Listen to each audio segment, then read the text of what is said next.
I'm going to bring the board meeting to order. Good afternoon, everyone. Before we begin, I'm going to call on Jamie Robinson, Acting Chief Communications and Public Affairs Officer, to lead us in our safety briefing. Jamie? Thank you, Chair.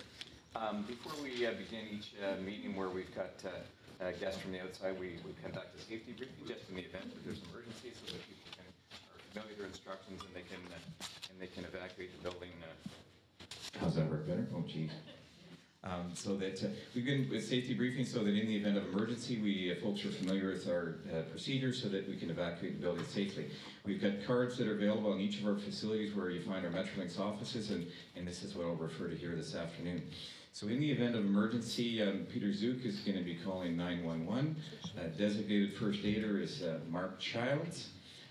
We have first aid kit and an AED, and they're located in the servery, which is out the hallway and across just over here. Who will escort emergency first responders will be Leslie Wu. The emergency alarm is a two-staged alarm. It begins slowly with beeps, and there'll be instructions for folks in terms of what to do. When it becomes a faster alarm, that means we have to evacuate the building. The gathering point is actually out at the elevators, and then the muster point, if we have to evacuate the building, down the stairs, which are adjacent to the elevators when you walked in. The muster point where we would gather is across the street, just on the west side of the Royal York Hotel, on the northeast corner of the Front and York Street.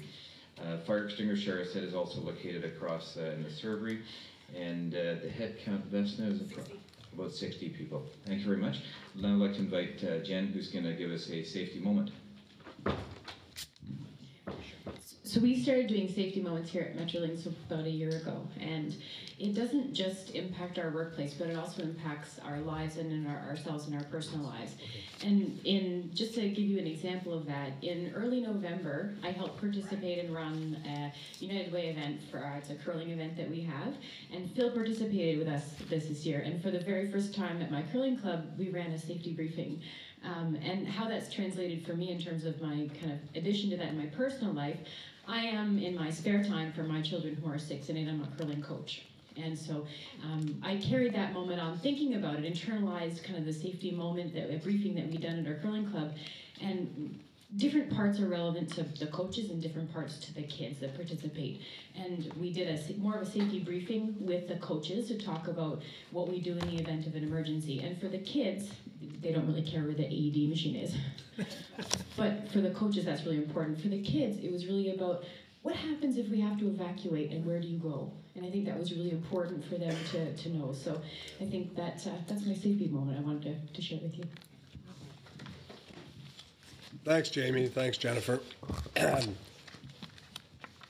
had the pleasure last month to go on a tour of the tunnels and the construction site at Cedarvale Station with Phil and the Minister of Transportation, Jeff Urick, and 2 other MPs.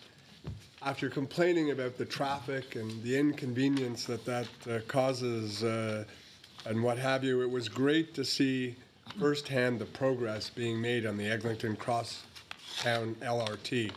So I want to thank Phil and the team for taking us on that tour. It was amazing what we saw down there. Today we have a full agenda at the public session with some exciting updates covering GO expansion, transit-oriented development, and our pet policy on GO Transit and the Up Express. Before we get into our business items, I wish to extend our deep appreciation to Rose Patton, Upcar Aurora, Carl Zaire, and Bill Fish, who have served on the Metrolinx Board of Directors for many years.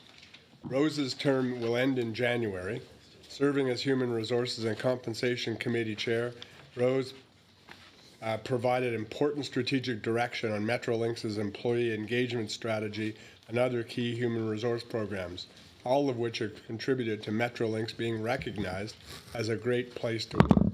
Most recently, the organization was named one of Greater Toronto's top employers and Canada's top employers for young people for 2018, which is quite an accomplishment. Having served on the board for 10 years, Rose has been integral to driving the strong customer service culture at Metrolinx. We wish you well, Rose, in your next endeavor as Chancellor of the University of Toronto. and we have a small token to show our thanks, Rose. I'll just bring this over to you, if I may.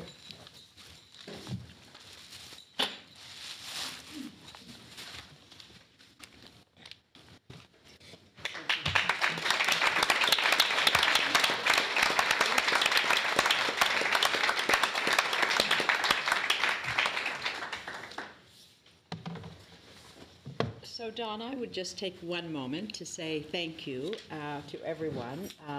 It's been a very rewarding 9-10 years that I've been here. I guess it is 10 from the beginning of Metrolinx. And I would want to thank management for all that they've done over that time. As we all know and have shown our dedication, Metrolinx has an important mission and a very far-reaching impact, which is why we all want to be here. The privilege of the board has been my delight over the period of time, and I think we're in very good hands with who's at the helm. You know, we have Don Wright and Phil Verster here, showing us that they will now take us forward for those of us who might not be here. So thank you all. It's been my pleasure.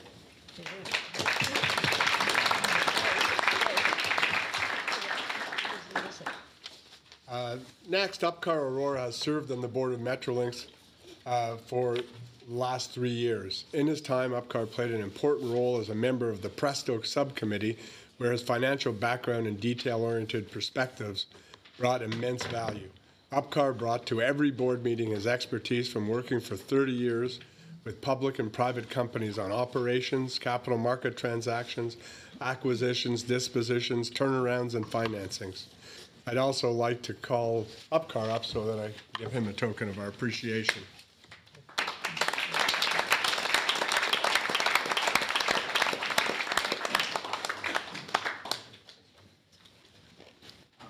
One of these mics is open if you look. I think they're all open. Okay, you can talk. Thank you, Dawn. I just want to take a couple seconds to say thank you, first of all, to my colleagues on the board.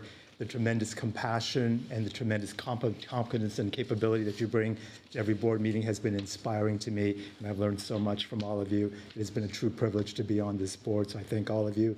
To the leadership and the management who come to work every day under the guidance of Phil, committed to one task, and that's how to improve the lives of people in this city and in our communities through better transportation, dedicated, passionate, committed.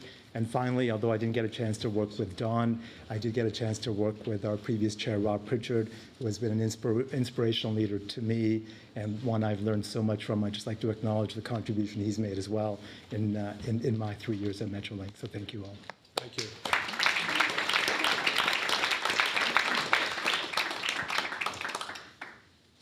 There are two other members of the board who have finished their terms. One is Carl Zare, and he served on the board of Metrolinx for 3 years as well. Carl was the chair of the Customer Experience Committee, which represents the voice of Metrolinx customers. Carl brought a regional perspective and passion for public service to the board, having served as the mayor of the city of Kitchener for 17 years, even being recognized with a Queen's Diamond Jubilee Medal. While Carl isn't here today, we thank him for his years of service with our organization. Lastly, Bill Fish brought a regional and municipal lens to our board as well, having served as chairman and CEO of the regional municipality of York for 17 years. These people have a 17-year life on all of their political ambitions. Bill Fish's passion for representing the public interest extended far beyond his role at Metrolinx. He brought with him to every board meeting a unique transit perspective, having also served as chair and CEO of the York Region Rapid Transit Corporation. Bill isn't here today as well, but we wanted to recognize his years of service with Metrolinx. Everyone on the board of directors and at Metrolinx thanks each and every one of you for your years of hard work, dedication, and contributions towards improving transit and transportation for the citizens of Ontario. Thank you.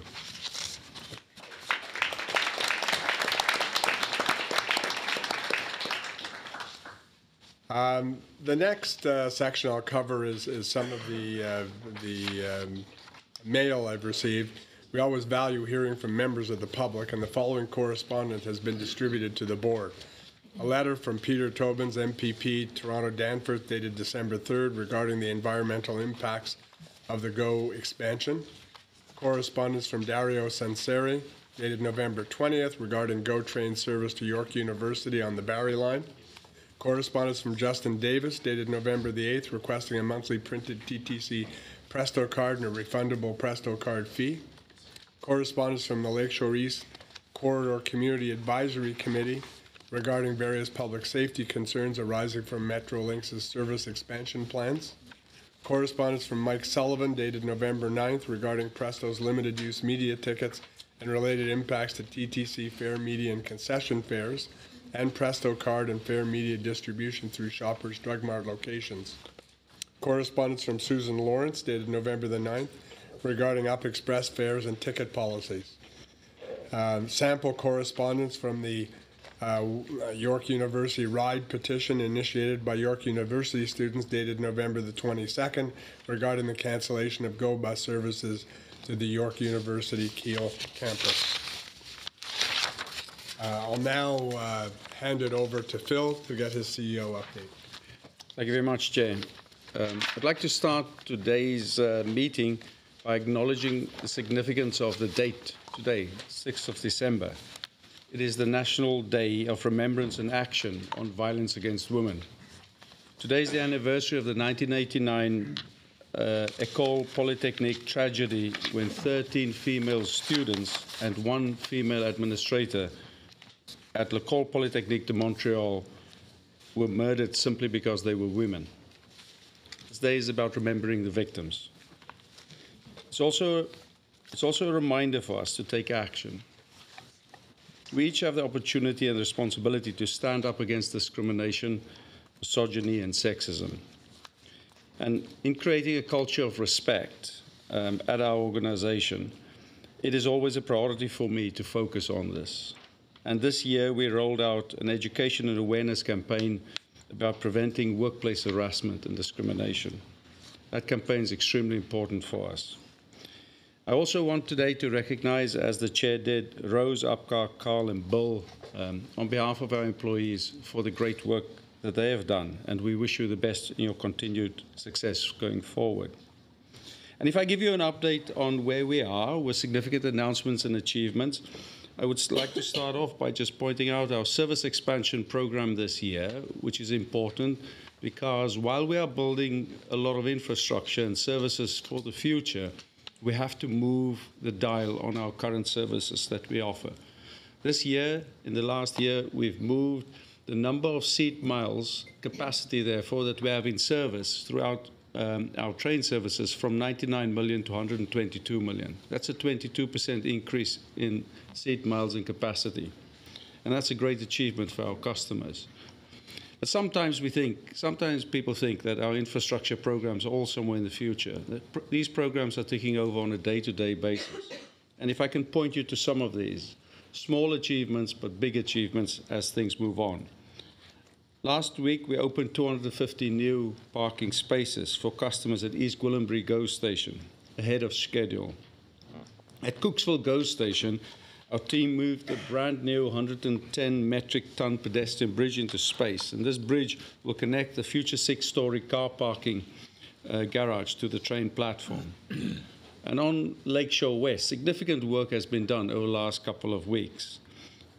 We have removed and replaced 8 bridges that were 107 years old each, in that ballpark. And on these bridge spans, some of them were on the sort of historic Humber Bridge and the rehabilitation of 5 additional bridges, including the one over Parkside Drive. Both of these were quite impressive feats, and we're going to show you a quick video of what that looks like.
just want to point out two items.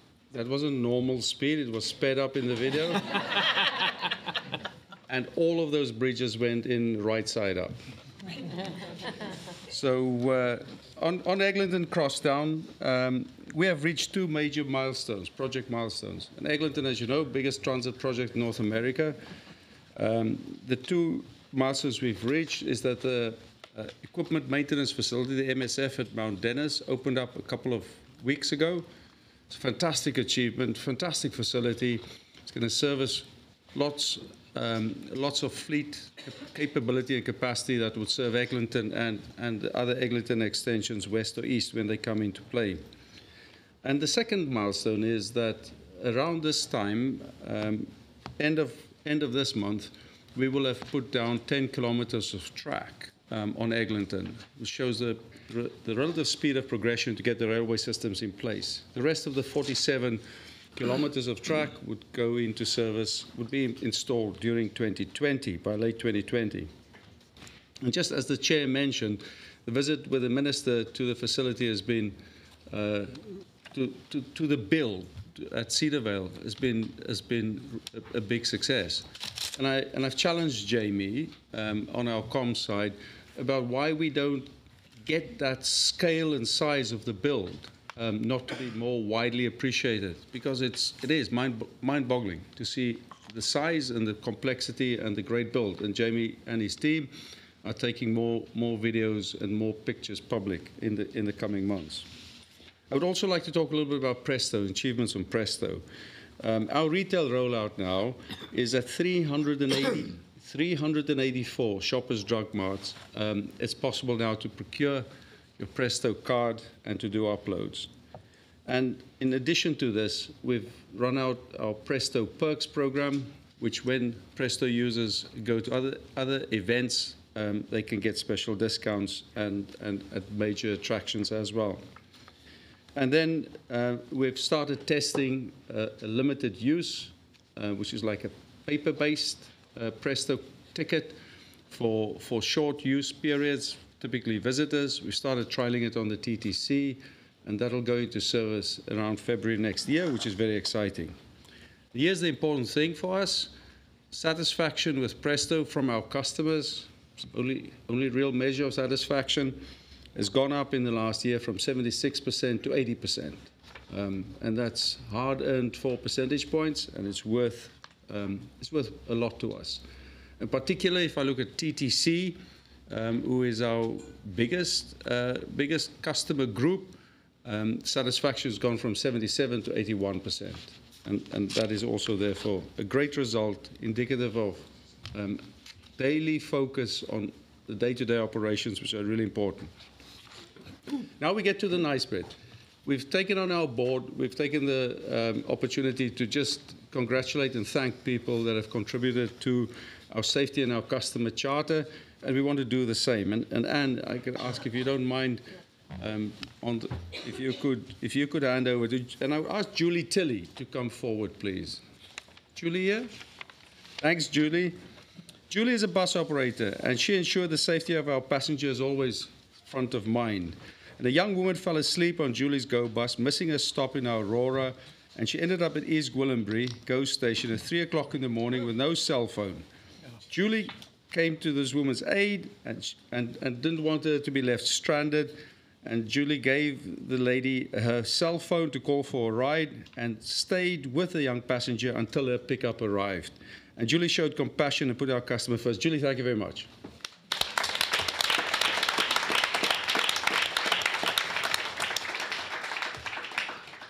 Thanks, Bonnie.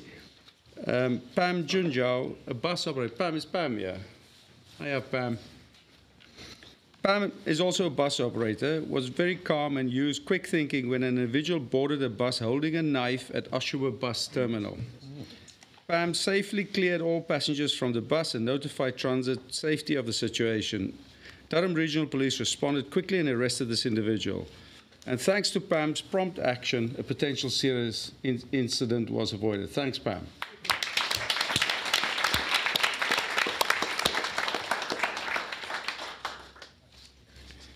Thanks, Kathy. So working together, several members of our transit safety team, along with one of our customer service ambassadors, were instrumental in the arrest of an individual accused of sexual assault aboard one of our trains. Sylvie Gravel, who unfortunately can't be with us today, was a customer service ambassador, was working on the lakeshore. I was told you wouldn't be here. Well, it's a bonus, Sylvie. Thank you. Come forward. Yes. Sylvie. Sylvie's envelope. Oh, that's very Sylvie was working on Lakeshore East train one evening when a customer reported the assault, and she called our special constables, who arrived quickly and worked collaboratively with other officers to locate the suspect, capture a photo of him, and then make an arrest after he got off the train at Union Station. These actions were recognized by the Toronto police, who let us know that the victim was incredibly grateful for everyone's quick response and professional investigation. So I just like to thank these people, and we're going to call you out there from the back of the room: Brandon Turner, Tyler Kay, Brenton Hoffman, Tihana Karanovich, and Lloyd Samuel. And I think Kevin Yip can't be with us today, but you guys can join us. Thank you very much.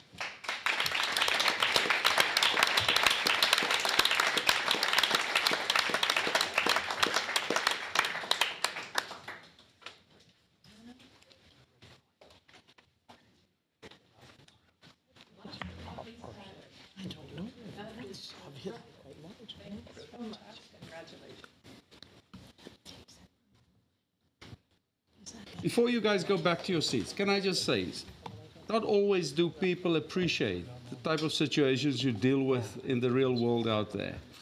And I think we can't thank you enough for the stuff you do on a day-to-day basis. It's not always, I'm sure, it's not always a brilliant day out there. It's snow, it's cold, especially for me. I struggle in the cold out there. But it's sometimes difficult days, and your professionalism and your way of dealing with issues like this is exemplary. Thank you very, very much.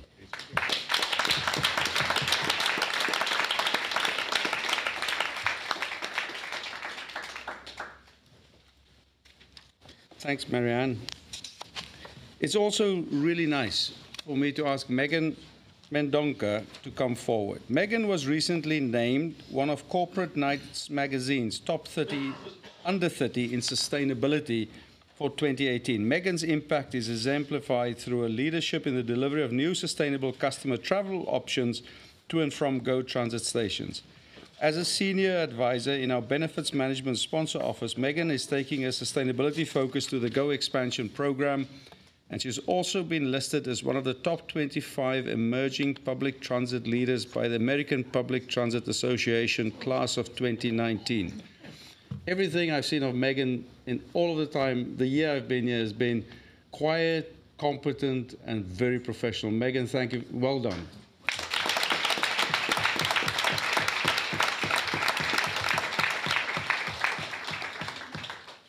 Just three short comments. The Canadian Urban Transit Association, CUTA, and the Canadian Marketing Association recognize the Go Transit Etiquette campaign for its excellence in marketing and communications, and there's a great award to get. And Metrolinx's joint effort, working alongside TTC and YRT to put on the first annual Transit Special Constable Women's Symposium, received an innovation award from CUTA as well. And lastly, at the Finch West LRT project, we received a Silver Award for Innovation and Excellence in Public-Private Partnerships, which is a program we've just started, and it's absolutely superb to have received this. The Canadian Council for Public-Private Partnerships recognized this project for breaking new ground in how P3s are built, financed, and delivered, and while bringing the most value for the public sector with an estimated cost saving of around $566 million.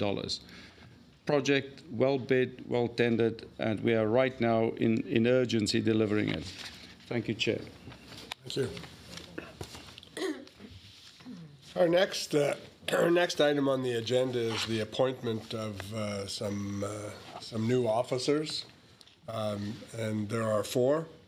Heather Platt to Executive Vice President and General Counsel, Jamie Robinson to Chief Communications and Public Affairs Officer, Jocelyn Selby to Vice President of Customer Service Delivery, and Albus Andre Taylor to Corporate Secretary. Any move? Seconder? Thank you. Any discussion?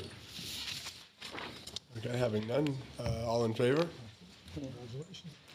Congratulations to everyone.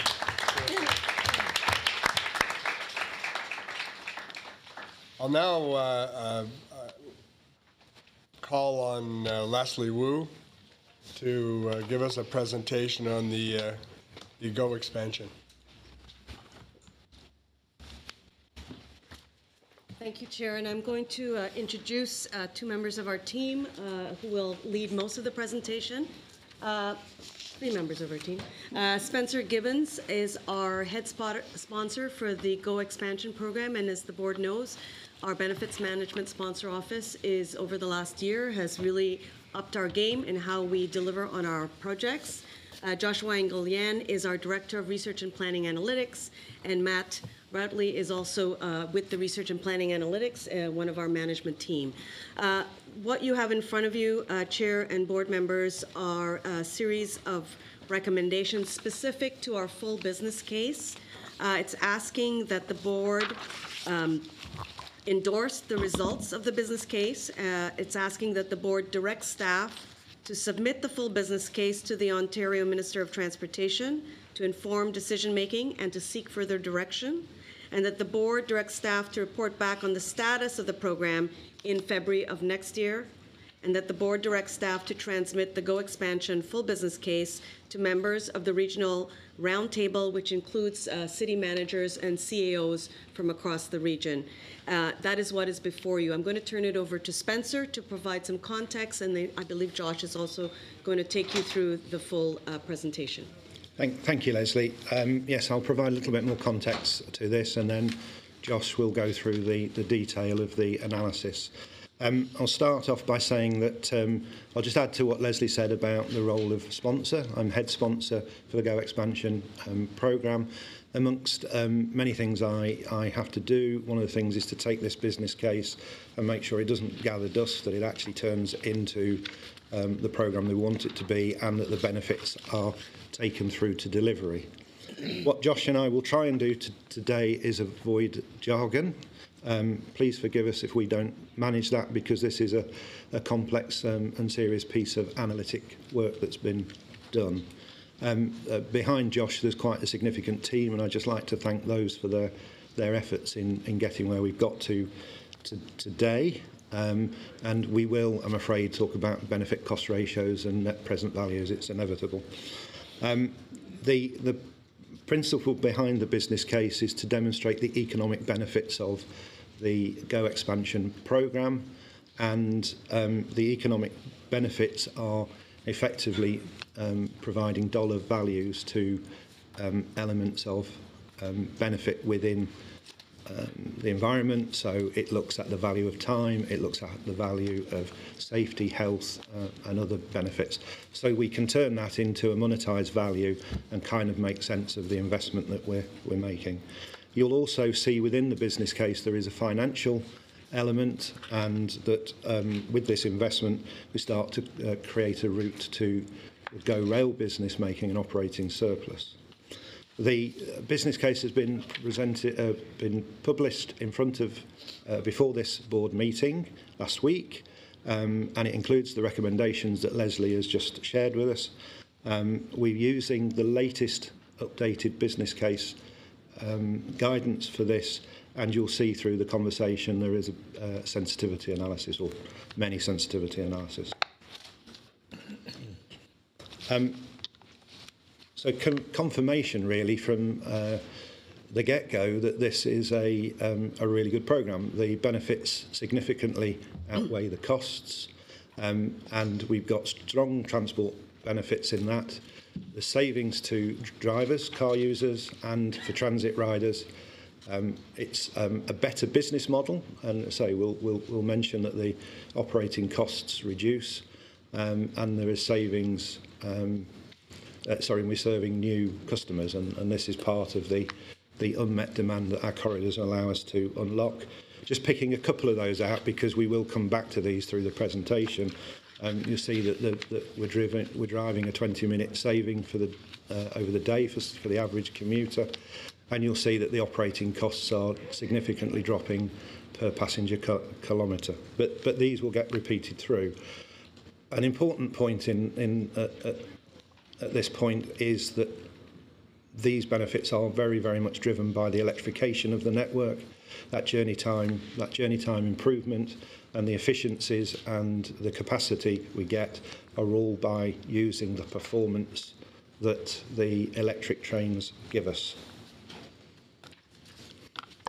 We've very much taken a life cycle approach to the development of the Go Expansion programme, and we published an initial business case in 2015, and we've developed that now further with more information, more refined information, more developed information, and that allows us to provide a greater accuracy in terms of the inputs that we're putting into this business case model. And it's still tracking in a good way. We'll then move into the procurement, and again, we mentioned at the very end what we're going to do next in terms of delivery of the programme. Okay, so in terms of ensuring some due diligence in the business case that we've done, the analysis is based on the published guidance. It's also been peer-reviewed by leading academics, economists and policy experts, so we just take our word for it.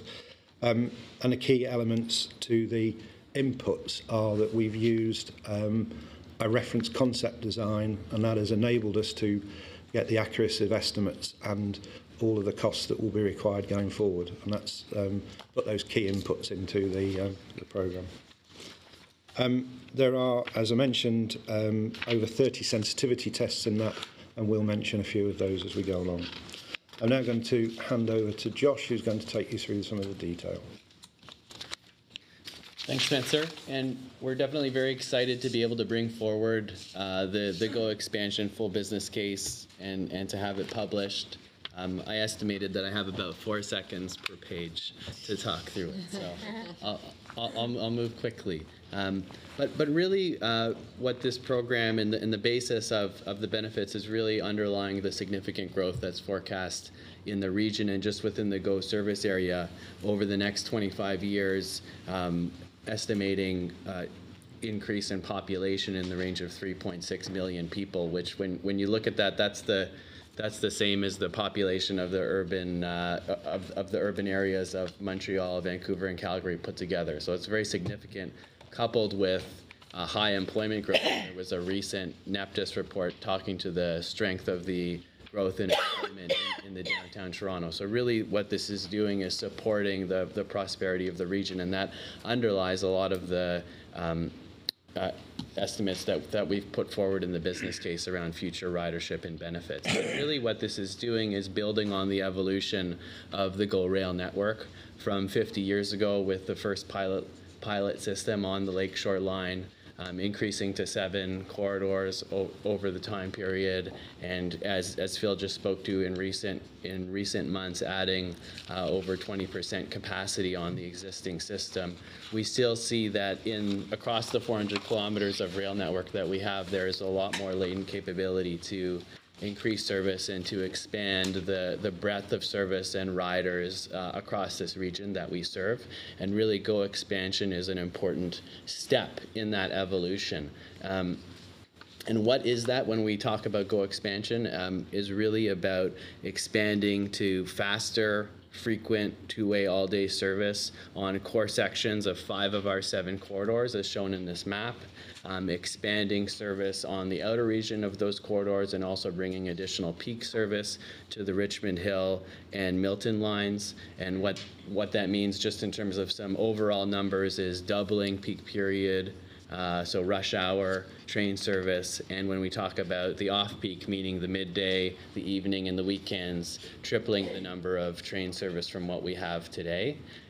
bringing us from about where we are today, around 2,100 train trips per week, to about 6,000. So a very significant increase, and also providing a faster service as well. I should note, as we talk about this program, and you'll see on the map there, the extensions to Bowmanville, to Niagara, and to Kitchener are an important part of the growth of the network. They are also being planned through a separate exercise, and initial business cases are being done for those projects as well. Those are moving on a separate track, so those aren't, the costs and benefits of those are not included in this program. Another point to highlight is that new stations also have the potential to add ridership and increase access to the network. Those are considered, and I'll go through very quickly a bit later, a bit of a sensitivity test and how those are considered in the overall network. But as will be discussed in the following presentation, those are advancing through a TOD-based market-driven strategy. So what does all this deliver? And an important piece is, what are we talking about when we think about future ridership? So in this graph, you see the blue lines represent the peak period, so the rush hour ridership forecasts. The red and pink represent the midday, weekend, and off-peak, and the gray on the top is actually the counter-peak, so reverse direction in the peak period. And what you'll see in the short term over the next 10 years or maybe 8 years or so is about 8% on average annual ridership growth, which aligns with the service expansions that we're going to continue and to make as we provide more service across the network. And as the faster frequent service as part of the GO expansion program ramps up in the 2025 to 2030 range, you see significant growth as those faster and more frequent options create more options for people to use the system. Another key point to take away from this is that while peak period ridership is definitely growing, an important part of the case for GO expansion is, as we provide that off-peak service, that will grow from about 20% of ridership today to about 40% of ridership in the future. And what that means is really that we're creating more opportunities for people to use the system for all different types of trips. Beyond the day-to-day commute trips, moving towards trips for business during the course of the day, out of the city, for leisure, for appointments, all those kinds of things, and really creating more options for people to connect to other transit lines and move through the network and have a lot more opportunity to do that. And this slide really just highlights it's not exactly an apples-to-apples comparison, but we're looking at where we sit today compared to other major passenger rail services within North America, and we're definitely up there in that green bar, and looking to the future in that 2031 forecast. So as we talk about a tripling of ridership, there's significant growth there. So what does that all mean in terms of benefits? And this gets into a little bit more of the economic analysis. And just to overview what we try and do through this work is we're looking at the incremental benefits and the incremental costs of this investment compared to a due minimum scenario. And in this case, the due minimum or the business as usual scenario would really be maintaining GO Rail as primarily a peak period commuter-based service and growing that through natural growth as population and employment grows in the region. So this is a comparison of the GO expansion program to that. And you'll see in the red is the incremental benefits. So in the range of $42.2 billion over a 60-year life cycle. And that's made up of travel time savings to existing and future riders. It's made up of reduction in auto operating costs, road decongestion benefits, reduced GHG emissions, as well as health benefits as more people are walking and cycling to connect to the stations. And the incremental costs are in the range of $16.2 billion, which is the incremental capital costs, operating costs, fleet costs. And so when you compare those benefits to costs, that's how you get the benefit cost ratio of 2.6, which really means that for every dollar invested in the program, we're estimating we generate $2.6 in economic benefits to the province. The next slide has a lot of numbers, don't worry, but this really highlights some of the information that I highlighted before and provides some new information. So there's 5 key pieces here. The left column in gray is overviewing those incremental costs and revenues that I just spoke to. The top line numbers in green is a restatement of the economic benefits. So again, those two combine to create that benefit cost ratio of 2.6. The other part, which is the yellow box, is more looking at the financial analysis. And in this case, sorry, that's the green box. My apologies, the light green box. So total revenue over the life cycle of the program of $34.6 billion compared to a total operating cost of $31.4 billion, which means an overall life cycle operating cost ratio of 110%. And this is really, a lot of this is driven, as Spencer mentioned, through electrification of the program, and which allows us to reduce our operating costs per passenger and have a more efficient system, in particular through the frequent all-day service. And we estimate that the revenues of the system will exceed the costs in the vicinity of 2030, 2031. Another key point to highlight from this is in the yellow box at the bottom, is if you just look at what the incremental cost is to government. So that would be incremental capital, incremental operating costs compared to incremental revenue. The overall cost of this program, when you look at it from that perspective, is in just over $4 billion, $4.3 billion. And just that cost alone is already exceeded by the benefits just to the road users of Ontario, so through auto operating cost savings and decongestion. So that's another way to consider and be able to make the case for the program.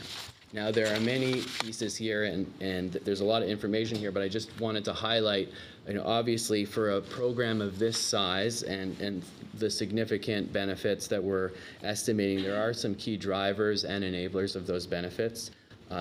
Clearly, the enhanced service that we already spoke to, electrification in terms of faster journey times and lower operating costs. Level boarding is part of this program as well, which means that we'll have step-free access from train to platform, which reduces the amount of time that a train has to stay at a station and also allows us to increase our overall run times end-to-end, which has a ridership impact as well. Enabling that is continued expansion of Union Station, and the program will expand the capacity both for trains and passengers, going from 40 trains per hour today to be able to accommodate 66 trains per hour by 2025.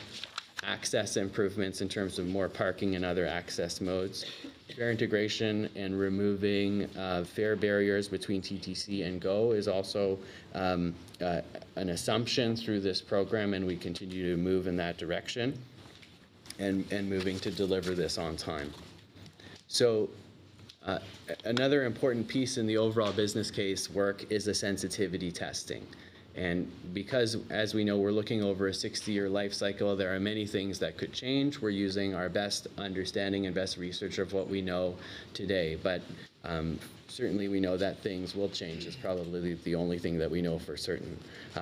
So we've looked at a number of potential ways that benefits, costs, and different factors could change and see if the program can still stand on its own 2 feet with those changes. I think maybe the bookmark and one of the important things to highlight is in a very pessimistic scenario where we just really capture our base ridership growth in the peak period associated with population and employment growth. And if we really did not capture any of the midday, weekend, and evening market, which we know is incredibly unlikely, the benefit cost ratio is still 1.0. So basically what that's saying is that the program, just through the benefits that the program delivers to the existing riders and the riders in the peak market that we know we're quite confident will arrive, and we're probably conservative on that, the program still has benefits that match the cost of the program. Thank you, Josh. And they just have couple more slides. Let's move it along. Yeah, I totally get that. From the station's perspective, the main point to highlight from this work is really that the stations, if we consider the new stations in terms of the impact to the overall program, They do have a small bump in terms of the overall performance, in terms of ridership and revenue, and those are published as part of that sensitivity test. So about a 5% increase in ridership and revenue, as well as an increase in cost to deliver those stations. So that takes us, I think I was at about 4 seconds per page, so I'll pass it back to Spencer just to take us home. Just very quickly, we talk about what life is after the business case, and we remain on track to take the project forward into two parts, a design, build, operate and maintain contract, and some elements that Metrolinx will take responsibility for still, so the customer and revenue and so on and so forth. And then the last slide is talking about just making sure we socialise this properly, and that the couple of the middle bullet points there are saying that we're on track for the proposed release in April of next year, and that we will continue, as I said at the start, to track the benefits through into that delivery phase. And we'll leave it there. Questions? Ryan? First of all, thanks for the presentation and for the very thorough work that's been done here. You did mention, Spencer, the peer review, and in our material, 2 reviewers were identified. Can you give me a sense of what they do, and did their work influence any changes that you brought to bear? Sure, I can take that. So Spencer identified 2 sets of peer reviews. One was on the guidance itself, so the tools, the techniques, the parameters that we use. There was also a peer review of the full business case document itself. Yeah. So there were both. Speaking to the document itself, we had a couple of experts in the rail industry review the document from the perspective of, if they were a decision maker, would the evidence contained within this document give them comfort in the decision they were going to make about moving the program forward? So that was the nature of the review. They gave us some excellent feedback, which is included in the public document, as well as the version that you have, that we then incorporated into the full business case that you see in front of you. So they gave us excellent advice, it was incorporated, and it did improve the quality of the document. Thank you.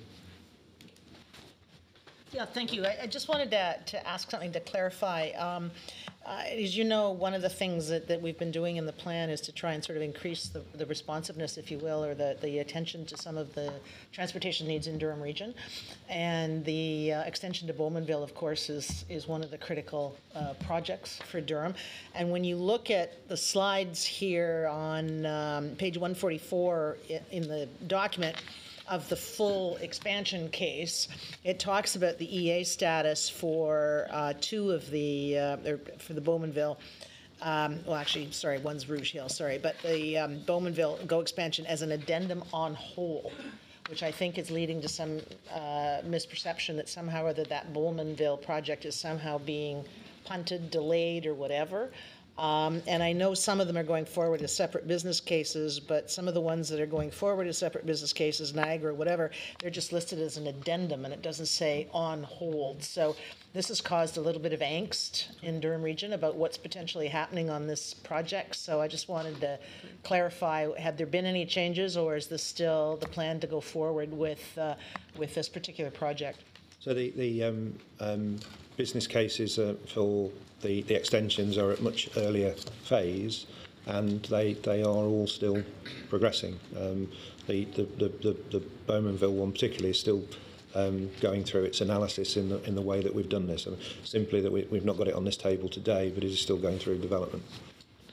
And that was significantly dependent on the work we're doing with CNNCP. Yes. And we had a draft review of those business cases about a week and a half ago. And it is, as you say, in the formative phases. I think what's also important to answer on Janet's question is all of the work EA-wise to progress it. Can you just help us understand the EA work progressed already on this? So to Bowmanville, the next stage is to have some further, more detailed conversations with CP, and that will inform the timing of the EA. And go through that. Right.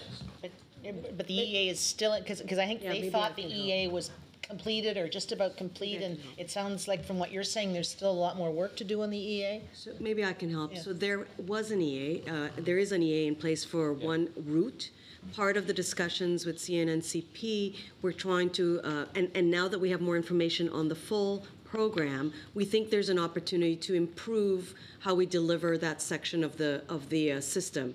So we may or may not have to adjust the environmental assessment, but that's part of why we're doing progressing the work. So I think we think that there might be, with the new information we have now, there may be a better way to deliver, and that's what we're looking at. Okay, so you'll be staying in touch with their folks to make. Definitely, yes. Yeah, good. No, thank you. Thank you very much. Great. Great presentation. This is interesting. I've got a question that relates to the assumptions, specifically around off-peak weekday ridership. And it feels a little aggressive to see it going from 20% to 40% of the total over this time. So I'm just trying to understand that a little bit. And correct me if I'm wrong, but when I think of off-peak weekday, to me, the folks that are using the peak time is typically the traditional labor force. But it seems like these are going to be, forgive me for saying this, folks that aren't working in the traditional labor force or at that time would be using the GO system at that time. And that's going to increase in a way that doubles. It's part of the total. It's a good question, and it's an interesting one, that. So we're currently locked into a commuter mindset and a commuter market. That's the way GO was set up. But, you know, Rahul, there could be, there is, I think there is, let's put it like this, there's different market segments out there that can travel in the off-peak. Someone that goes from center of Toronto to Square One in Mississauga for a meeting will very soon be able to travel to Port Credit, get on the LRT, and get to Square One. So we need to think about this as a network. We need to think about this as a region and what the travel options or travel choices are. And I think there's a significant market to tap into. Congestion on roads would give people pause for thought, and when you think about what Josh on 1 4-second slide did there with the journey pairs or the journey purposes, where we lifted out the 7 journey purposes that our marketing team is focusing on, that slide over there, that's the focus that Mark and the whole team in marketing would be focused on to develop those markets. So I actually think that... I get the optimism, and this is a good explanation. I don't think it's an overstatement. It just feels big. Maybe I could add, because we actually have proof points. So first of all, at the broader scale, when we did the research on the broader 2041 plan, we know the future of work is different. And that is already happening. So we know the traditional trips, while they still remain, there will be others. The second point I will make, we've introduced more frequent service in the off-peak on Lakeshore East and West. And the uptake of our ridership has far exceeded our forecast, which means there is a market that is latent, not just in 2025, 20, whatever, it's there now. And so we know that as we progress, the direction that we're heading, we have a degree of confidence that we can meet this, coupled with all the other things that Josh talked about. And picking up on that, I'll give Mark an opportunity to also respond.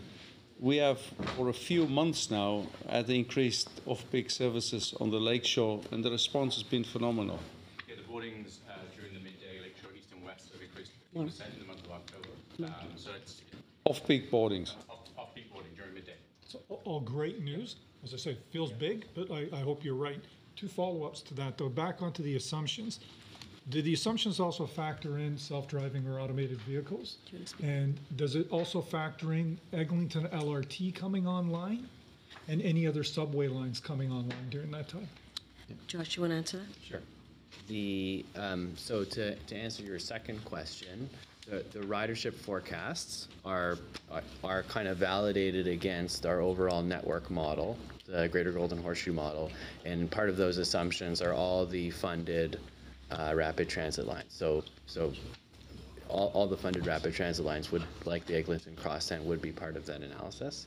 In terms of self-driving cars, I think it's a really interesting question. I think there's 2 things to consider there that top of mind. One is, I think it will relate to the cost of driving. And so I think that gets captured in some of the sensitivity testing, where we've looked at what happens if the growth in auto operating costs isn't what we expect, if it reduces. So that's looking at, how attractive driving would be relative to taking transit. The other thing is, I think there's a real opportunity as well to look at those types of technologies for providing access to stations. And certainly in terms of when you're looking at self-driving cars, that doesn't create new road capacity, and there's fixed road capacity to get to major destinations. So things like mass transit probably become even more important, and we need to explore the opportunity for both shared and self-driving types of vehicles to be used as new ways to access and do that first mile, last mile connection. A bit of unknown still. Expected. I just need a little bit of help trying to understand the intersection between the individual business cases that are now being developed and this particular document that shows the gates as we go down through the process. So can you share a couple of sort of comments, just help me understand this better? When we get to a revised full business case, it says if necessary. Is that reflective of the procurement process only, which the diagram tends to show, or does it also reflect the individual business cases being done, and if you see differences than what you've anticipated in this overall one? So I need to understand that just a little better. And then secondly, where are the points of intersection if you think about, say, our next 2 years or 3 years? Is it on 10 of the station areas that are being looked at? Is it on 20% of them? Just to give me a bit of the time frame as we go forward in this next 2 or 3 years. Maybe I can start and then to help explain. I believe what you're referring to is the fact that we have done individual business cases for stations and locations. Right. We have a full business case. We just finished talking about business cases for the extensions and how do they all fit together. I think it's important to note, and we're going to talk about stations after this point, that the full business case for the GO expansion, as Josh describes, will continue through the stage gate process as it goes forward. The stations, and we're going to talk about the strategy for the stations themselves will also have to go through the stage gate process, but the sensitivity analysis illustrates that with the stations, the program still performs well. And we'll iterate between the information, but it'll come at different times. Similarly with the extensions. Just to add to that, the full business cases we saw here does not include the business cases for stations or for the extensions. So that's why I'm trying to understand how and when they intersect. If you just take some period of time to demonstrate it, whether it's 2 or 3 years or whatever. And as you can imagine, the cycle of information, not just stations, but other elements beyond the program itself will have sort of more detailed business cases coming forward as well in the umbrella of the full business case. Josh, or Spencer, anything you'd like to add?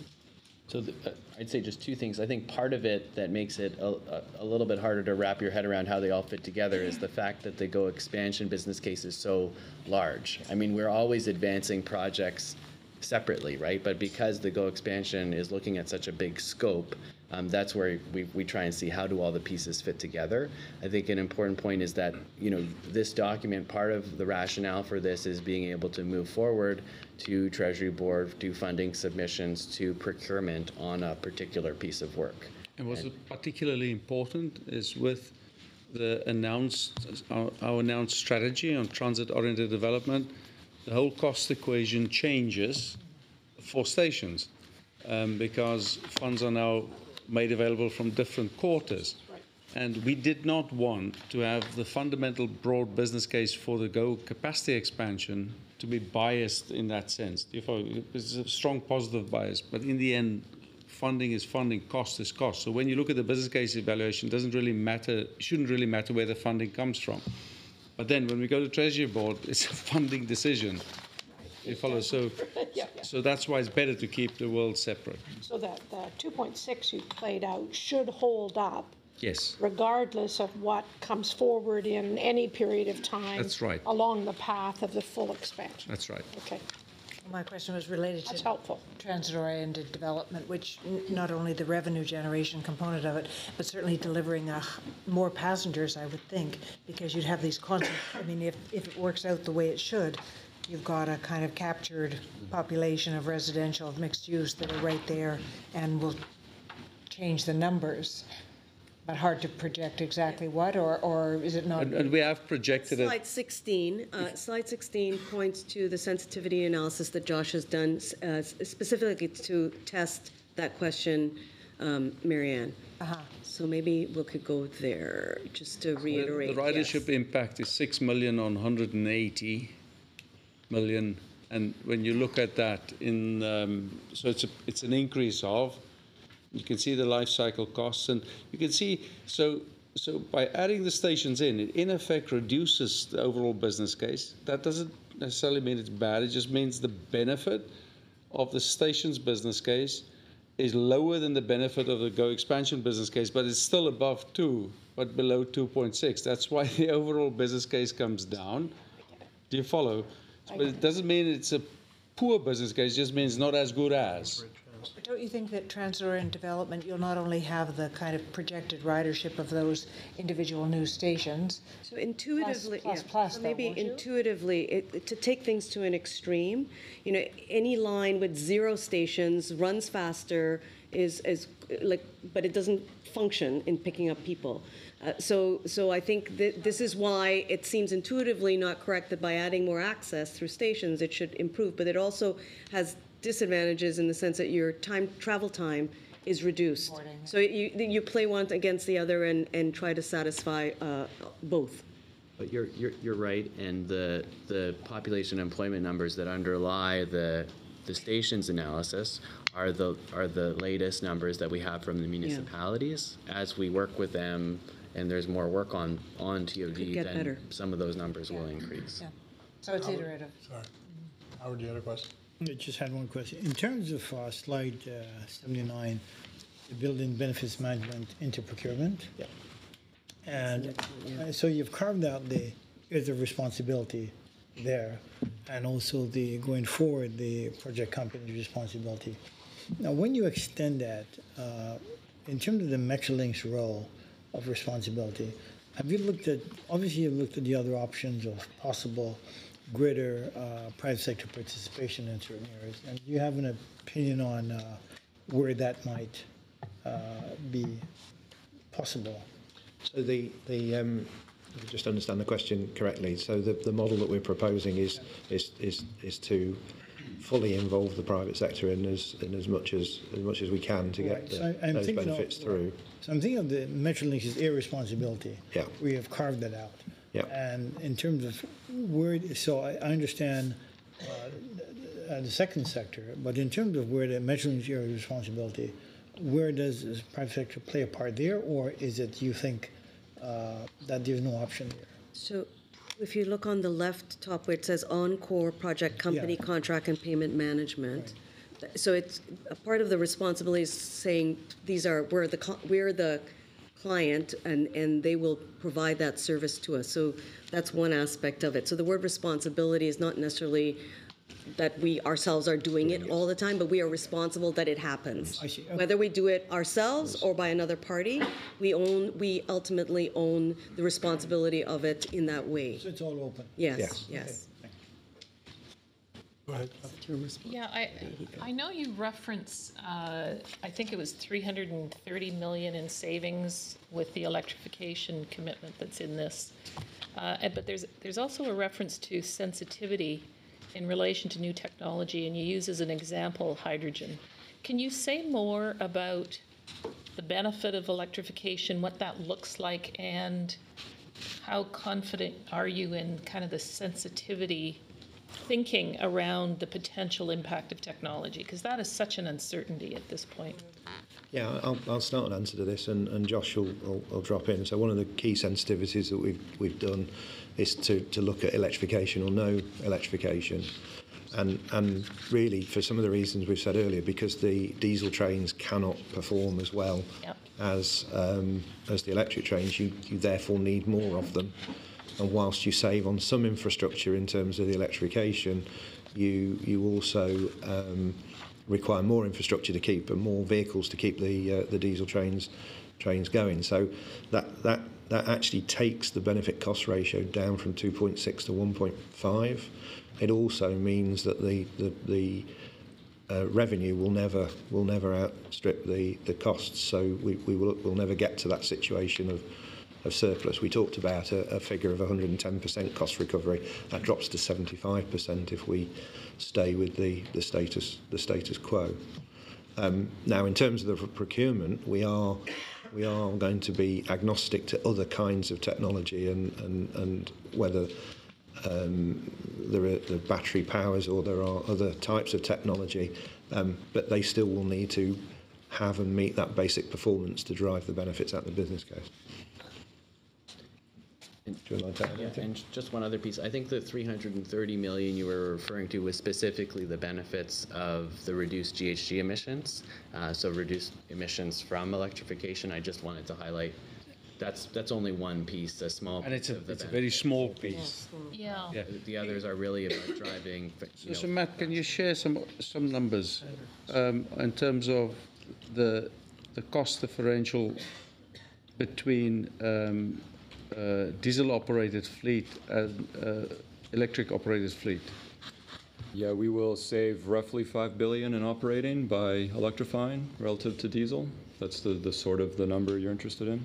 And we'll gain an additional $4 billion in revenue due to the increased ridership because the electrified fleet moves faster.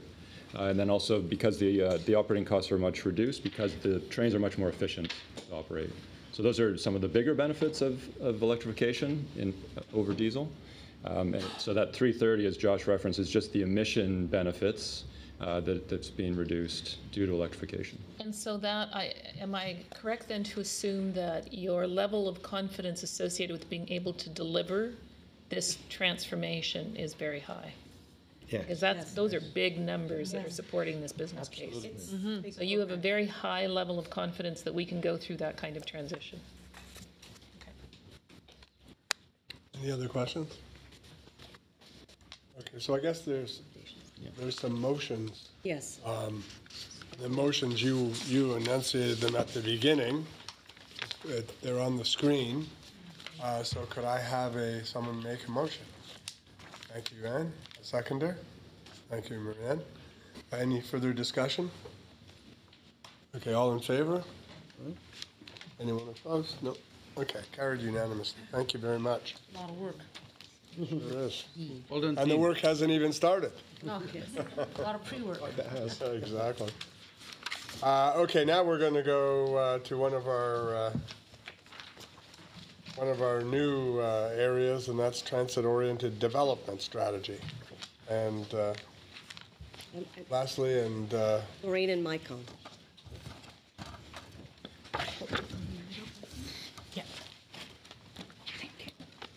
Thank you very much. And I'm going to introduce Michael Norton, our Director of Land Development, and Lorraine Huniak, who is our Vice President of Corporate Real Estate. We're very excited to launch into this conversation. Transit-oriented development, since the inception of Metrolinx, thinking about how to integrate land use and transportation has been one of the underpinnings of how we can move forward in the investments that are being directed. So this piece of work brings to fruition a strategy of how we can realize and leverage the investments that are happening now in the infrastructure itself. So I'd like to talk a little bit about what Michael and Lorraine are going to ask in terms of their recommendation to the board. We're asking that this strategy, as Lorraine and Michael are going to describe, that it advance and that we come back to you with an implementation plan for the strategy, which includes a process for engaging third parties in the delivery of transit infrastructure. It also directs the President and CEO to undertake the necessary third-party negotiations needed to advance the market-driven strategy, and that we commit to report back to you on a regular basis on our progress in meeting the strategy principles and objectives itself. And so what I would now turn it over to is Lorraine to give you a bit of context, and then Michael is going to take you through the strategy itself in a bit more detail. Wonderful. Thank you very much, Leslie. Good afternoon. I'm really pleased to be here, and as you are aware, our business strategy and land development team was tasked with looking at how we might leverage the value of our service. In the past, Metrolinx has proceeded with the development of new stations through full funding from the province. As our cities and regions continue to grow, our real estate markets continue to strengthen. These factors, combined with our anticipated rail service to two-way all-day, 15-minute service, means that our service as well as our sites are worth more than they have ever been before. We think the time is right to involve the private sector in the development and delivery of our infrastructure, starting with new GO stations. Michael Norton, our Director of Business Strategy and Land Development, has developed a market-driven strategy, which he'll go over with you now. Thanks, Lauren. I'm going to start off with an overview of what TOD is and what it means within our network. I know a lot of people have seen this slide already multiple times, so I apologize for doubling up on information in advance. TOD is higher density mixed-use development that is integrated either horizontally or vertically, directly adjacent or within a short walk of transit stations. We've looked at it in 4 different buckets. The first being a land surplus strategy, so finding surplus land within our existing station portfolio, or opportunities where we've already compiled the parking into a structured parking facility and opened up development sites. The second is Metrolinx-led joint development, so where we are bringing opportunities to market for an integrated transit and private development facility. The third, which is a privately initiated joint development. So Mimico is a great example, which we brought to the board recently, where an adjacent developer approached us to build a station as well as some parking facilities on our behalf. And then finally, the fourth bucket is privately led adjacent development. So leveraging those adjacent developments to facilitate connections to enable ease of customer access to our network, as well as a driver for revenue through entrance connection agreements. So what is a market-driven strategy? A market-driven strategy is where we are leveraging our real estate and our service. We have found through talking with people in the industry that it is very valuable and we need to start leveraging it better. This will help us to reduce our funding requirement from the province to deliver transit infrastructure, as well as increase ridership and revenue. It will also improve the customer experience at our stations by developing dense mixed-use development, as well as getting riders into the system without requiring a parking spot. Why are we doing this? The Greater Toronto-Hamilton area is experiencing very healthy growth and is projected to continue on this path. We are also at the onset of a massive infrastructure investment in transit, which has created the ideal conditions for third-party investment into the network. So how are we going to do this? Metrolinx will partner with third parties to design, fund, and construct transit infrastructure on our behalf in accordance with our standards, and Metrolinx will continue to operate the assets. Third parties includes municipalities, land developers, landowner groups, hybrids of those three, which would approach Metrolinx to build transit infrastructure on our behalf. This would also allow for easier vertical integration and stratification of stations and private development. So this is a really important slide, and Josh spoke about this earlier in the previous presentation, but implementing new transit infrastructure into the network will obviously have an impact on how the larger system works as a whole. It is critical that any new infrastructure must still follow our stage gate process with business cases to ensure that new stations make sense as part of the broader network.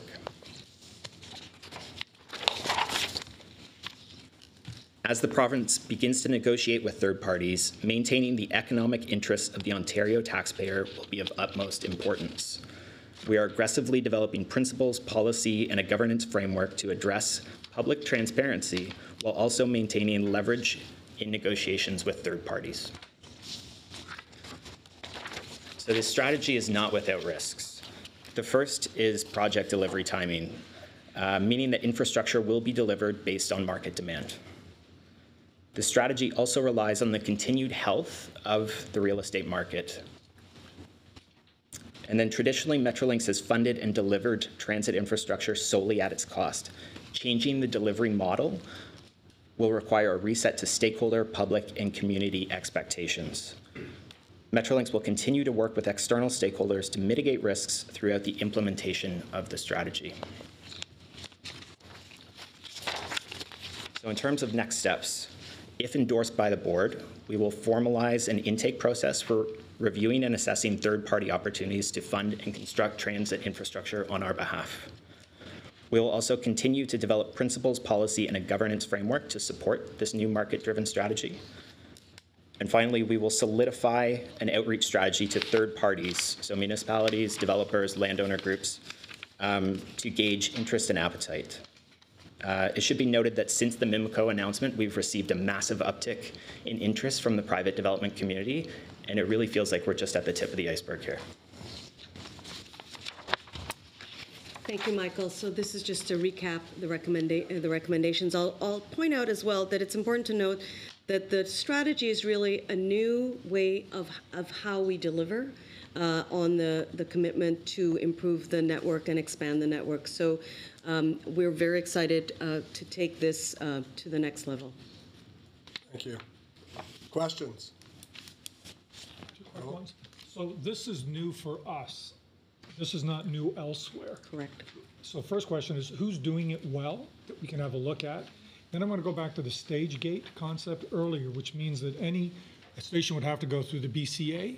Will the BCA be adjusted to incorporate potential interest from a partner into that? In other words, could the interest of a partner being out there actually raise the BCA case because it could actually bring it online sooner?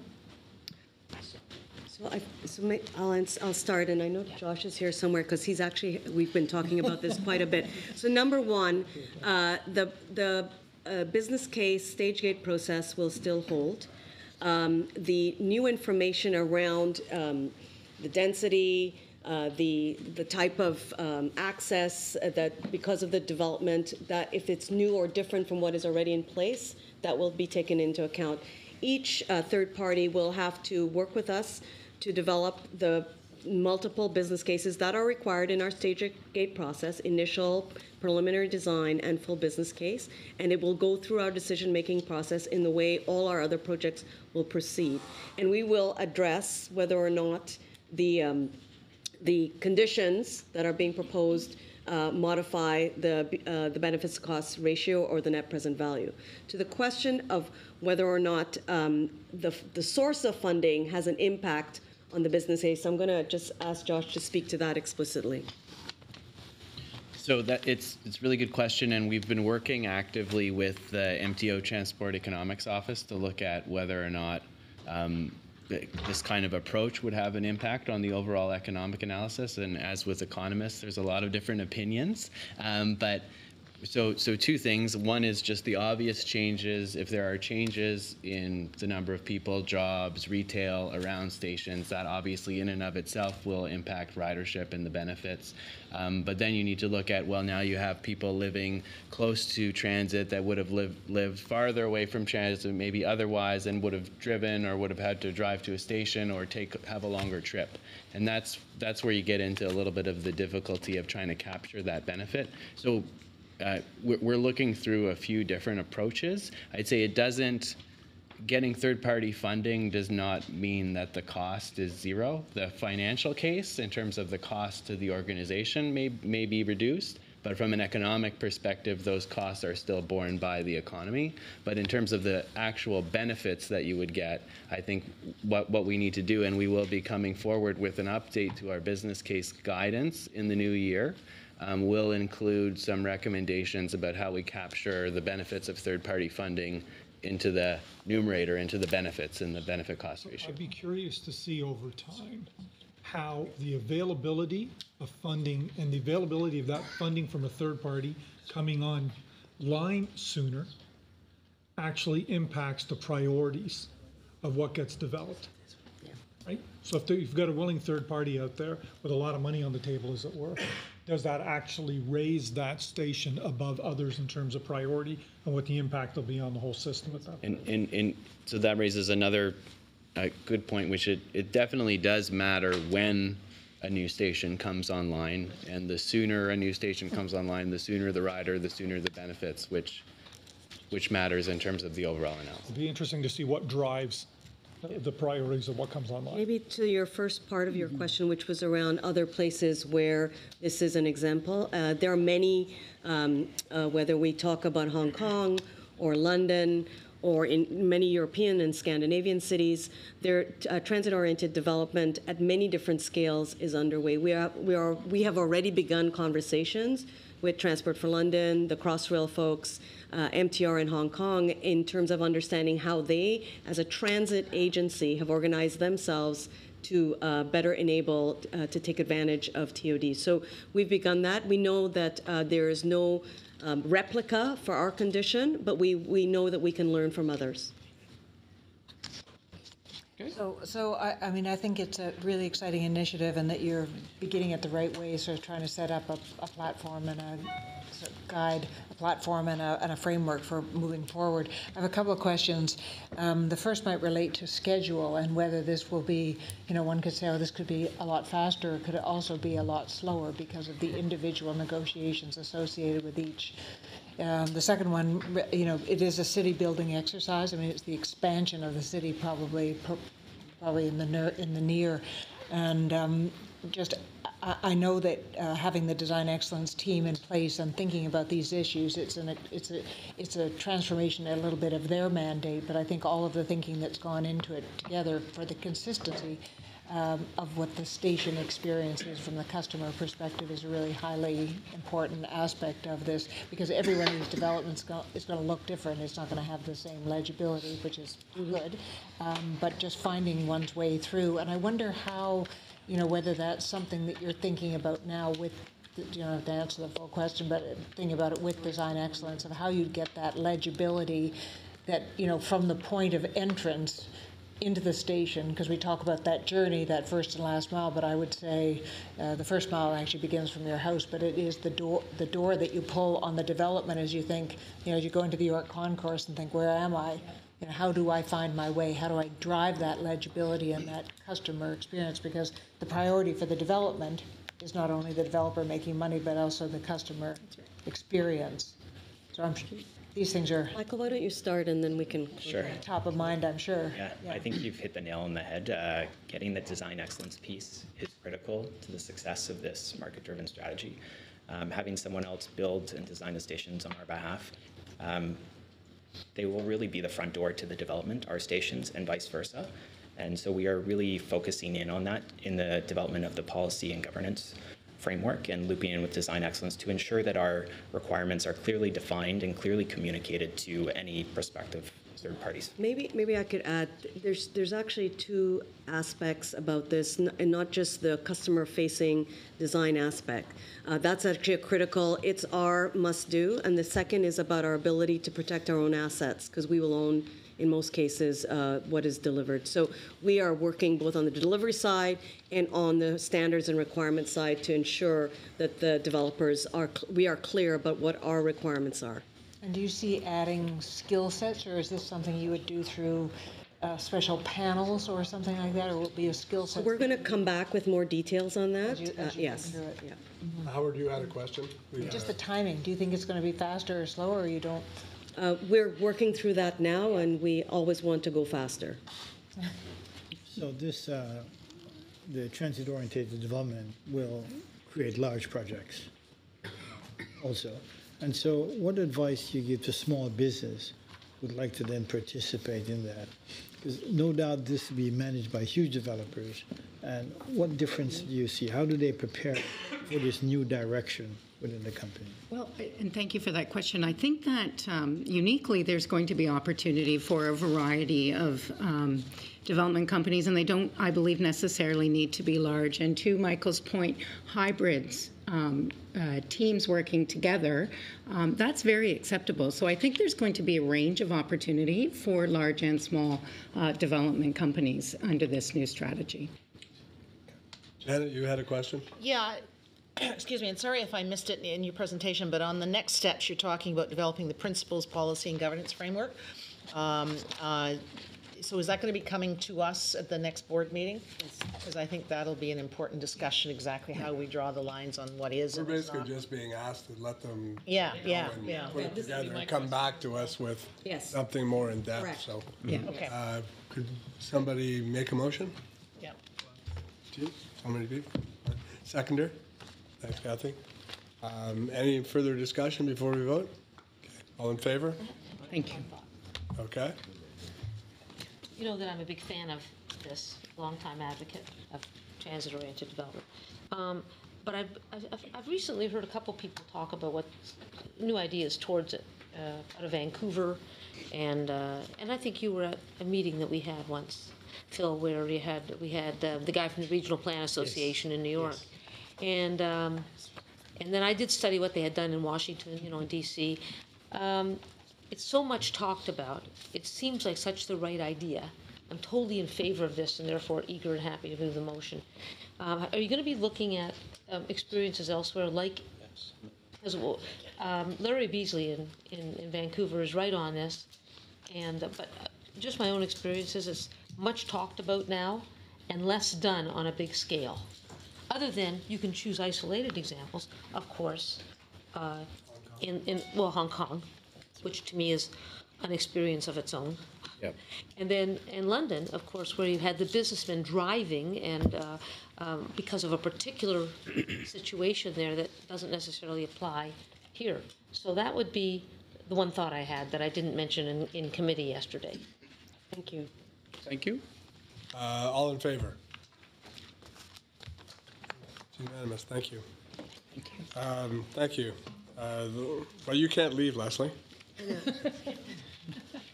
So now we're going to go on to look at the business cases for a couple of stations.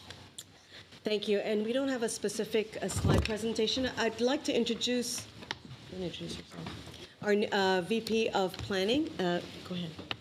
So Matthew Getsky, but I was at the previous board meeting for the prioritization process. I apologize. We're going to take you through two initial business cases. These were initial business cases that the board asked for back in 2017, and so we are now bringing them forward. There are recommendations in this report. I'm going to ask Matthew to provide an overview and Josh to talk a bit more about the business case itself. But there are two the locations. One is the Highway 27 Woodbine location and the Walker's Line location. Highway 27 Woodbine is in the City of Toronto. Walker's Line is in Burlington. In the case of Highway 27 Woodbine, our recommendation is that this location advance to the next stage, which is preliminary design, and that the Walker's Line in Burlington not advance at this time. And Josh and Mathieu will give you the information about why we have come to this conclusion. We're also asking, that we will share the IBCs with the relevant municipalities, that's Toronto and Burlington, and that we include the Highway 27 Woodbine station in the transit-oriented development market-driven strategy that you just approved. This was a risky recommendation in case you didn't approve it. And with that, I'm going to turn it over to Mathieu and Josh. Thank you, Leslie. So, yes, just going back in time where we're looking at these two specific stations now. So initially, Metrolinx had identified when we were looking at all the stations connected to the GO expansion program, there were more than 120 sites. It was scoped down to 56, and then they were clustered, and then 17 initial business case documents were developed. So at the time, these two stations at the intersection of Highway 27 and the Kitchener Corridor and Walker's Line in Burlington, these were part of the 56 at the time, but they didn't score highly enough to advance to be part of the 17 IBCs. And since then, there's been more information provided on these stations that has made the board ask us to examine these two in June of 2016. So we've advanced these. So looking first at the Highway 27 Woodbine location. So that one is between the Malton GO station and the Weston GO station on the Kitchener corridor. And it's an interesting location because of the significant employment around it. It's interesting because of its connection alongside Highway 27 to Humber College. So we know that can be a big driver for ridership. And we know there's long-term potential around the Woodbine racetrack area that can also trigger some ridership. Also, it's been examined as a replacement for the Etobicoke North station because there's constraints with that station due to the Highway 401 rail tunnel expansion. And so we know that station operates mostly as a park and ride. I think more than 80% of the riders drive to that station, so shifting it to that new location would not impact these 80% of the current riders who use Etobicoke North. So the way the initial business case was drafted was to analyze these two alternatives. So one is to build a new station at Highway 27 and Woodbine, and the other one is just to close Etobicoke North for these technical reasons. I'll let Josh run you through the more detailed numbers of the economic case. And just picking up for Highway 27 Woodbine, the methodology that we followed in terms of the overall forecasting and economic analysis is consistent with the March 2018 work, with a couple of enhancements. One, that we're using the most up-to-date parameters in terms of value of time growth and auto operating savings, and also that we've incorporated sensitivity testing as well into this work.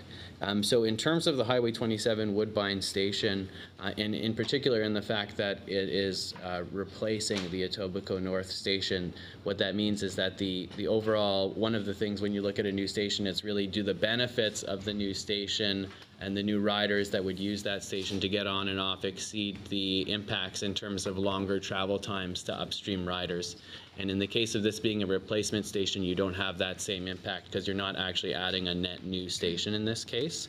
But when we do look at this station and the potential, because of its proximity to Humber College, 20,000 students, and with a good connection there, we see we have a forecast of almost 15,000 daily riders in 2031. We look at the costs of the station in terms of, and at this early stage, given the contingencies in the vicinity of 30%, we're looking at a range of costs, of total costs from 95 million to 120 million, that compared to the overall benefits that this station will deliver. So the benefit cost ratio for Highway 27 Woodbine is in the range of 2.1 to 3.3, which is a very positive overall economic performance for this station. And another thing, as Mathieu pointed out, is in the context of replacement of Etobicoke North, 80% of riders that use Etobicoke North today do drive, so there would be an impact to about 20% of the riders today that take transit or walk or cycle to that station, in terms of they wouldn't have the same proximity to a station, but the majority of the riders would be able to use Highway 27 Woodbine, and we would obviously be working on communication and things like that. So that kind of sets in place the land use assumptions in terms of population and employment that underlie this work were provided to us from the City of Toronto. So we're using those most recent estimates around future growth. So let's move quickly to Walker's Line. Yeah. Mm-hmm. So the second station that we've examined with Richard's team is Walker's Line. So Walker's Line is it's in Burlington. So it's between Burlington GO and Appleby GO stations. So this station was examined because Burlington had some longer-term development potential near there and near Fairview Street. So today it's a stable, low-density residential area, but there is intensification that was foreseen along the Fairview Street corridor that could motivate that. But in a way that, I mean, right now the immediate area of influence of that station would be constrained due to the industrial corridor between Huey W. and the low-density neighborhood. So that the economic case is? Yeah, and in the case of Walker's Line, just given the catchment of these stations, the growth and the growth in ridership at this station, while significant, a lot of that growth would have been and ridership would have been achieved anyways at adjacent stations. So the station itself does not have a high contribution in terms of new riders. So what that means from the overall business case analysis is that the benefits are marginally negative, meaning that the travel time impacts are a bit higher than the overall economic benefits. So that leads to to having a benefit cost ratio just under 0, and the recommendation at this time that it doesn't move forward. Thank you very much.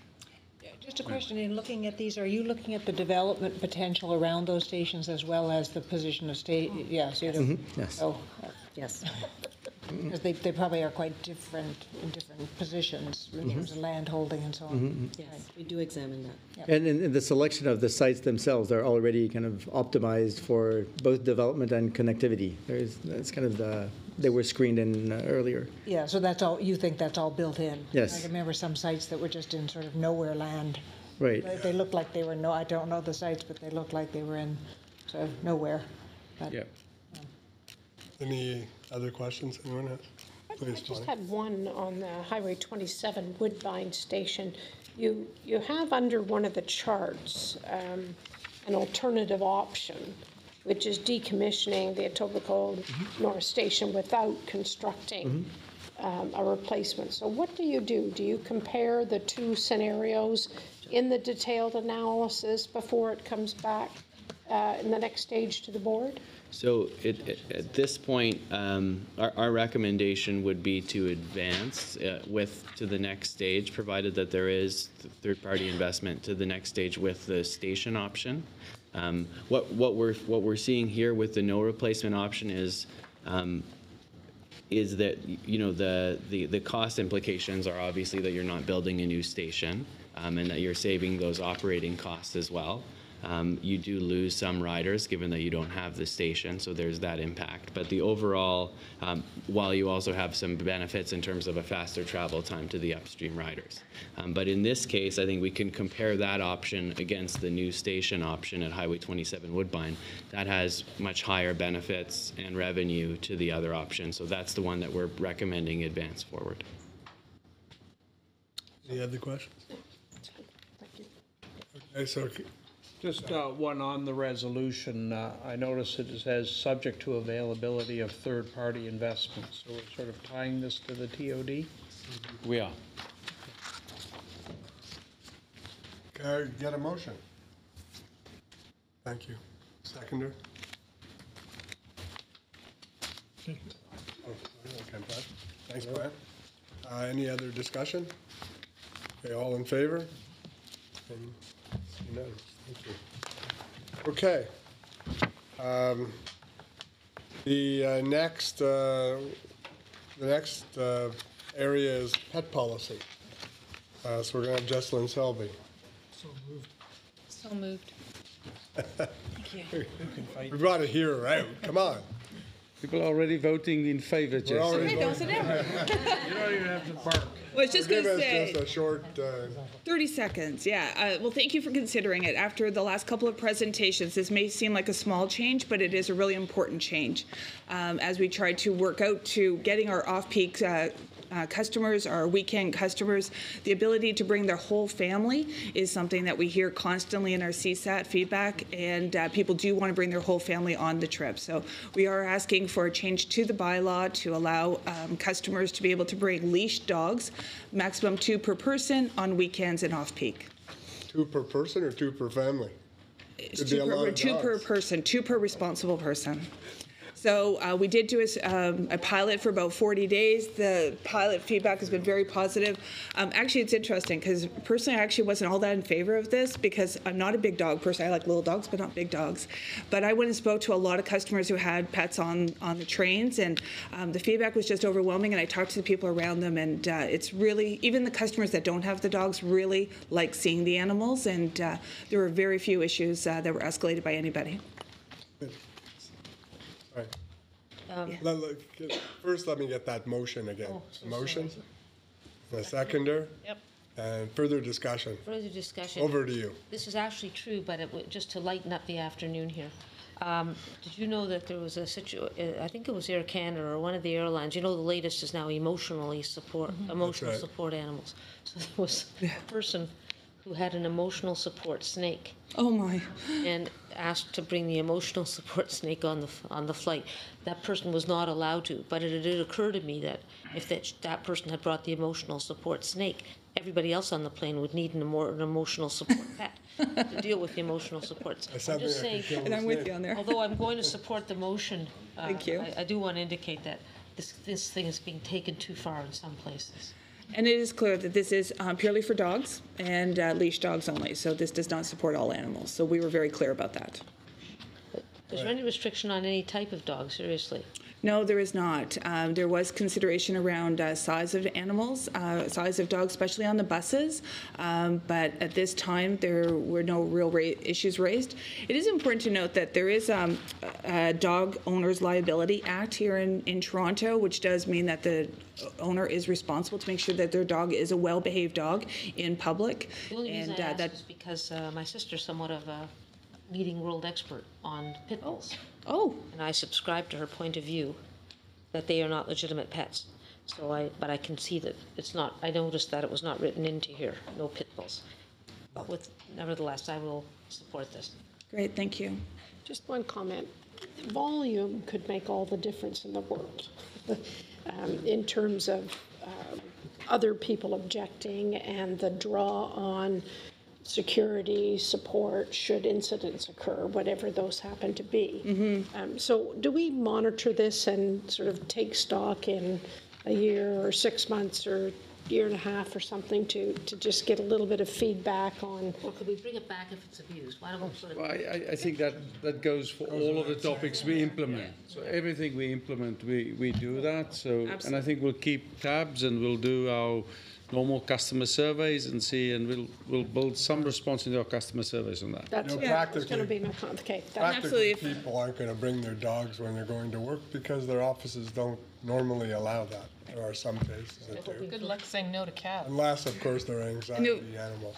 I should know, like, even though the official survey was done after only 40 days, we have been monitoring it for 3 months, and there have been no increased issues. So we definitely monitor these types of escalations every month. Okay, thank you. Thanks, Okay, Jocelyn. thank Are you. we all in favor? Yep. Okay. All right, thank you. Thank you. Jennifer and Greg on the Auditor General follow-up. I'm going to ask Peter and Leslie to join me as well up here at the table. So the 2018 Auditor General's report was released yesterday. There are 3 reports on Metrolinx in this year's Auditor General's report. The first is on a special purpose audit on GO station selection. The second is on a value for money audit around LRT planning and delivery. And the third is a follow-up audit on the 2016 audit on transit construction contract award and oversight. Our team worked very collaboratively with the Auditor General's office and her staff to ensure that she could conduct a thorough and independent analysis. Metrolinx accepts the recommendations that are provided in the report. Management is going to work on detailed action plans to address any of the recommendations that are identified in the 2018 reports and report back to the board in February. Leslie's going to speak to the stations audit. Peter's going to speak to the LRT audit. I'll close with a couple of comments on 2016, and then we'll open up to the board for any questions. Thanks, Jen. So as Jen mentions, we accept the Auditor General's recommendations as set out in her report on the stations. In fact, many of the actions we have already begun to put in place. Josh was before you earlier on the GO expansion full business case. That business case already incorporates the guidance that we identified. We have put in place the sensitivity analyses, the assumptions that we included in that report. So we are well on that way. We are also making sure that we publish our business cases in advance of board decisions. We are also making sure that we formally seek formal direction from the minister and the ministry with regards to our business case work. We will be convening an advisory panel for project evaluation to ensure on an ongoing basis that our business case practices are up to date and based on the latest research. And we're developing a supporting procedure document to clarify how decisions are informed by business cases and in the way that we bring options to the board, how we make sure that we are more transparent. That's sort of my summary of how we are meeting the needs of the Auditor General. So in terms of action plans relative to the rapid transit light rail vehicle audit, our plan is to mitigate against the risk of mismatch in the delivery schedule of vehicles and infrastructure and projects by making sure that vehicles are part of our procurement, as they will be in our GO expansion on procurement. In the case of the comments on the program management and owner's engineer, this board has recognized that it's a best practice to employ the services of an owner's engineer in programs like ours, in which we have a very aggressive capital delivery schedule. Our management actions are going to be to demonstrate prudence in how we plan and purchase those services and scope them, how we oversee them, directly oversee the work of our consultants, and how we assure that the payments that we make are the proper payments for the services that have been rendered. Finally, on the settlement of Eglinton Crosstown, this was a very positive event here, a case in which we were able to keep our project on track by settling an issue for less than half of the risk that posed to the project cost and schedule. In addition, the settlement of $237 million is conditioned, the last $100 million, on completion of the project by the scheduled date of September 2021. So we think that the settlement itself is a management tool to help us stay both on schedule and on budget. In terms of the 2016 report, the follow-on audit to the public transit construction contract award and oversight audit, there were 17 recommendations that were identified, of which there were 38 actions. And I know we've been updating the board on a regular basis on the progress there. I would like to just note an update compared to the note that we provided in your package. There are a higher percentage of recommendations that have now been recognized by the Auditor General as fully implemented than what were referenced in the note. In the note that was provided, it says that 8 or 21% of the recommendations were fully implemented, but now it's been recognized by the Auditor General that there are actually 20 of those 38 that have been fully implemented. And just to give you a sense of why that happens is that when we do our management self-assessment, we base it on the premise that the Auditor General's office believes a recommendation needs to be implemented for about a year before you can consider it fully implemented. And so I think we're very pleased that we're able to get credit for implementing the recommendations that we have implemented thus far. The remainder of the recommendations are all under in progress. There are a couple that are, we've agreed with the Auditor General's office will not be implemented, and one they found that was actually no longer applicable. So I think that's just the update I wanted to provide. At this time, I would turn it open to questions for the board to ask. Bonnie? When you look at a 2012 audit and see 71% that are a work in progress, it seems like an awfully long time to get there. So are those the numbers you were just talking about? No, so there's also, in addition to the focus on 2 years after you do an audit, there's a specific follow-on. The Auditor General's office also has, in the last year or two, decided that they will continue to follow up on all of the recommendations from previous audits. And it's an area in which we are intending to improve as an organization. We are going to implement more rigorous processes internally to make sure that we are following up on and tracking all of the recommendations that come out of Auditor General's reports. We will intend to close as many of those as possible, and we'll reporting quarterly to our senior management team as well on the status of all of the recommendations dating back to 2012. If I could just add to that, I believe you also report quarterly to the AFAR on all of those. We've focused on 2016 for the last 2 years, right? But now we'll turn our attention more aggressively to any and all outstanding items. Yes. Anybody have any other questions? Okay, thank you very much.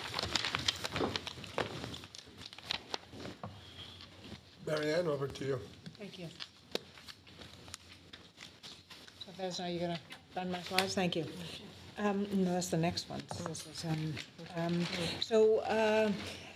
Phil addressed the committee and thanked them for their ongoing participation. This is actually the Customer Experience Committee report. Phil addressed the committee, thanking us for participation and commitment in improving Go services to date and in the future. Sorry, this does relate to the advisory committee, right? There are two committees, and in the absence of a board member doing it, it was the attendance was by Phil and Mark Childs, marketing. And I think it is good. The change is good. Change up is good too as well, because I think you get into sort of a set role. I think it is interesting probably to your advisory committee to actually have different kinds of interaction. So basically they're there to provide detailed responses to the program as it evolves and provide customer satisfaction, look at customer satisfaction, understanding that some scores were below target, and mainly due to construction and on-time performance. So this committee provides feedbacks on ways to improve on-train customer communication about station construction and shared ideas for improving Union Station construction. Communication kept coming back as one very critical item. So I think, there's a question, should we continue to do this? I think it's a very important engagement. We were given an update on the marketing. You will see as you travel through the airport that there is ongoing enhancement to the kiosk for Up Express, resolving issues of graphics and making the Up Express a very legible component of leaving the terminal. There are going to be kiosks within the domestic luggage area, and then eventually they will be in the international area. And if you think of what happens at Heathrow, where you're actually approached with somebody with a handheld device and said, want to go to London? Yes. Heathrow Express, yeah. Heathrow Express, yeah, it's quite fantastic. I think Union Station continues under construction and hoarding has been updated, and I think a very strong graphic branding and wayfinding program is underway, trying to make it apparent how to get through the station. But it is, for those of us who are directionally challenged, which I happen to be one of them, it is hard to get around, but just eventually it will be resolved. I think one of the things that we saw was that the new Presto, the new Metrolinx branding as it extends to Presto is actually quite a flexible tool. You can see with that Scotiabank Arena card that you're able to actually not have conflicting brands in the way that we did before. The black and white, I think, is international color system, and you can add color to it quite easily. So Metrolinx has partnered with Scotiabank to create this special edition, and the card was loaded with preset amounts and given away at Select Go and TTC stations in Toronto during the sports events. And I think it garners attention to the Presto card and makes it a tool, expanding beyond just a green card. It expands it into your daily life activities. And these are some of the signage and wayfinding upgrades that are being tested in situ. And again, I think just things like seeing that little train, which is the international symbol for a train connection, and then being able to connect that to Up Express, because it always said train to the city, and then it said Up Express. You were thinking, well, which one should I do? Or is there even an option? So I think what we're seeing is a real uptick as it comes through branding strategy, wayfinding, harmonization, and I think just the level of communication that's involved in that for the transit riders is a very important part of this. That I think we covered most of the points. Cover it? Yeah, most of them, yes. Thank you. Anybody have questions? Thank you, Marianne. So I'm going to table these quarterly reports. If anybody has any questions on any of them, please feel free to ask. Seeing none, I think we'll call a close to our public. Oh, you had a question? No, We need a little red flag. I didn't see you there. No, that's okay. I apologize. That's okay.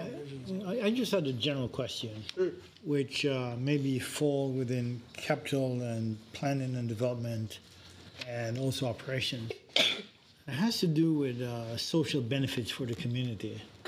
And what I mean by that is we have a massive program going to build program over the next few years. And that will need skill sets, many from communities that are wanting for jobs. And what I've seen is that they are, for example, employment centers, right? There is activity, but there are no training centers within that proximity. I was wondering if anyone can shed light on the communication between, for example, the skills training aspect of that's provided, and the connection to the recruitment of from areas that are socially challenged. Yep. Thank you for the question. So we have, as you know, our community benefits program that began with the Eglinton Crosstown, progressing very well. So within the project agreement with Crosslinks, they've got obligations in terms of hiring locally, hiring apprentices, procurement of goods and services locally, and procurement from social enterprises. We've also plans to extend that to all our GO expansion and all our major projects to put the community benefits provisions within there. So we're working really closely with Infrastructure Ontario, working very closely with Ministry of Training colleges, universities, and then ultimately into the local communities to identify the various folks from the historically disadvantaged and equity-seeking groups who are interested in work on the crosstown, interested in apprenticeship opportunities, and engaging them to get involved. So early successes on with Crosslinks on the crosstown in terms of direct hires. A full 1/3 of their workforce is from these historically disadvantaged and equity-seeking groups, which is great, and the apprenticeship opportunities continue to be driven forward. So it's all we're really building on some of the successes, and we'll apply that to other projects. Okay, thank you. Okay. Thanks, Jamie. That's a great answer. Any other questions anyone has? Okay, we'll bring this public session to a close. Thank you, everyone, for attending, and we'll come back in 15 minutes. Good. Well done.